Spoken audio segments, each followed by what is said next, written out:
Are you lost without matches? Well, in the Southwest, that is not a problem. Hey guys, my name is Jan from Southwest Survival. Today I just wanted to have a little bit of fun. We're out on a hike. I want to show you how you can actually make a fire from this plant right here called the sotol. The sotol was used by the Native Americans in this area for all kinds of stuff. More on that in future videos. But let's just have some fun and spin out a fire and show you how it works. Alright guys, we're going to start from this and end up with one of these. So I'm just going to go as a quick overview. We're just out having fun, like I said.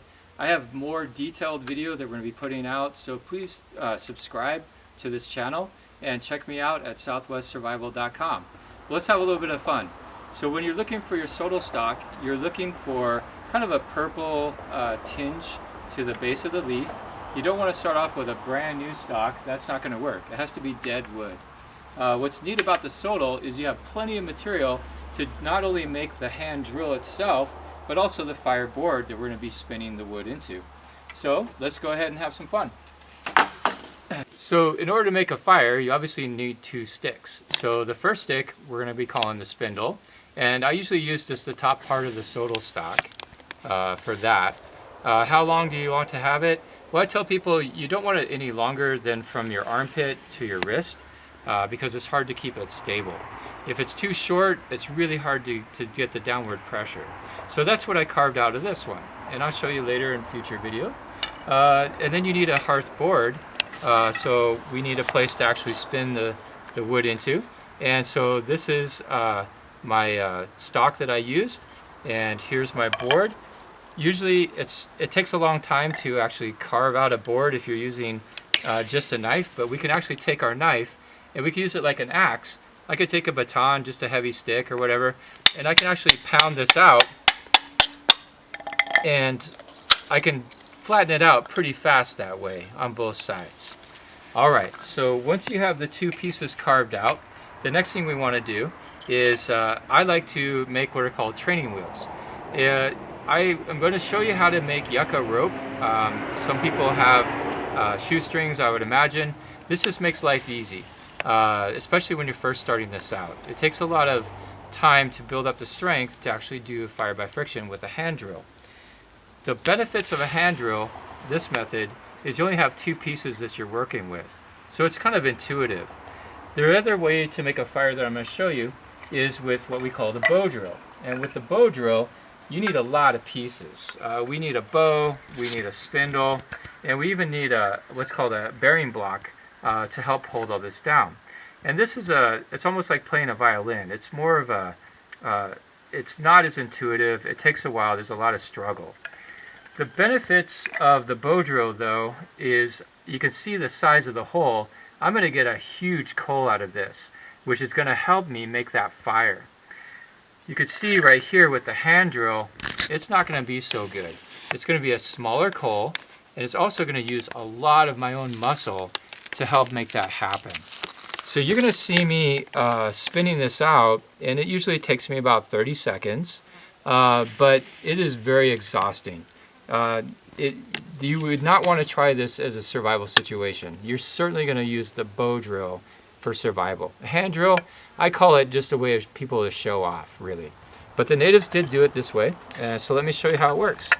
Alright, so the ever important hearth board. So once again, I will show you how to do this in a future video, but we want to have what are called bell bottoms. As the spindle is going down into the board, you're going to need more room for the powder to come out. So a lot of people make the classic mistake is they don't flare out the base of the slot, and so the coal will actually not come out. It won't actually ignite. Now we're not going to get a flame. We're actually going to get a coal. We have to blow that into flame. We have to have oxygen to it. I like to carve my notches. Think of it as like carving into a piece of, or like a piece of pizza. So I like to carve about 1/4 of the way down. Now some people will pre-drill their hole. I find that a waste of material. I like to actually just hand carve this down to where I want to start. Alright, like I said, this is just for fun. So let me just show you how it works if you've never seen it before. Tinder, obviously, is very important. In the Southwest, we have lots of dried grasses and juniper bark, dead agave leaves. There is no problem getting dry tinder out here. So I like to take my tinder and I fluff and buff it. So a lot of people, when they use grasses, they don't actually process it much. Fire wants edges and it wants little fibers to catch. So if you don't break up your grasses, they actually have kind of a slick wax coating on them. And if you don't break them up, they're not going to catch very well. So if you have grasses, what I do is I kind of start shredding it a little bit between my hands. And you can start seeing how this is getting more and more fluffy and soft. And that's what you want. So if you're using juniper bark or agave leaves, any kind of tinder you want to use, try to break it up a little bit so you're creating more air pockets and edges for that stuff to catch. And this is, if you were to feel this, it would feel like cloth at this point. Okay, so if it's raining, which is hopefully when you're not trying to do this, because this is a pretty advanced skill, you would want to lay something down to insulate your board from the wet. I will lay something down and then I put my tinder right underneath the board. Some people will put like their knife blade to look all cool underneath the notch to catch their coal that way and drop it in. But what I found is I want the sawdust to actually start preheating my tinder as I'm doing this process. Okay, so let me go ahead and set up here. There's a couple different postures that you can do for this. So let me show you. So my first posture I'm going to do is I always put my notch towards me so I can see what's happening. And one is you can put your the outside edge of your foot this way to pin down the board. And then I can actually snug up by wrapping my leg around this way. And what this allows to do is it's going to keep the wind from getting to my actual hole here. And so you would look like,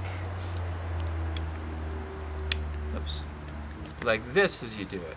Okay. My other favorite way of doing it is just splaying this leg out. And I found that I can push down this way, like I'm stretching, and get that downward force. You want to be above your board, so to speak, so you want to be sitting up so you can get that downward pressure. A lot of people, the classic mistake they make is they'll take their hands and they'll use the flat part of their hands. If you start doing it this way, especially as a beginner, you're just going to shred your hands. You have a lot of bumps right here, and this stick is definitely going to show you and teach you where you're going to have pain. So use the karate chop part of your hands. Now what I like about having these little, I call them training wheels or smart strings, what you want to do is flare your hands out like this and then do it this way. So this is how I do my fire by friction. Just like that. So I'm using the edge of my karate chop part. Okay guys, so this is just me real quick, so let's go and have fun. I'm going to go ahead and have the notch towards me. I'm on a slope, so it's a little awkward. I like to lick the stick, get my hands all tacky. You can use water, of course. I don't mean to be gross, but it does help to get a lot of grip. So, get ready. And you take a big inhale in because this is going to be a sprint. This is not like a bow drill where you're going super slow. So the first thing I'm going to do is I'm going to start spinning this to heat up the board. And Murphy's Law, oh, there it is. So Murphy's Law is you're going to start fixing things as they happen. So let me get that tightened up and get ready for round 2. Here we go. All right, so the first thing you want to do is just heat up the board.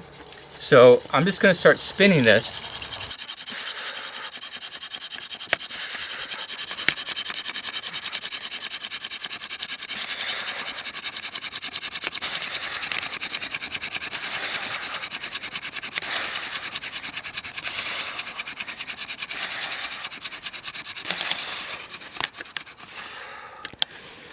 Okay guys, we got ourselves a coal, and it's not easy, that's for sure. Now you don't want to be in a panic and bump things and go too fast. So I tell people to slow down, breathe deep, and we're going to tap the rest of the powder out with the coal. So it's just going to keep building. So a lot of people will race to start blowing on it all crazy. It's only going to get bigger if you just let it happen. So now what I do is I push down with my thumbs so that I can nestle that coal in there so it can start eating that food, so to speak.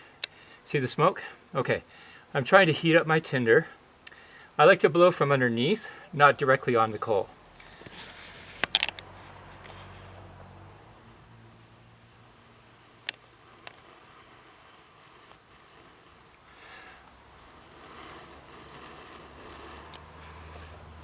All right, I think we have a fire. All right, and that's using the sotol plant here in the Southwest. We use yucca, you can use all kinds of different materials, but this is the favorite wood, as you can see why, of the tribes here in the upper Sonoran Desert. But once again, guys, I hope you enjoyed our adventure. Be sure you subscribe to our YouTube channel and check out my website at southwestsurvival.com for more exciting classes.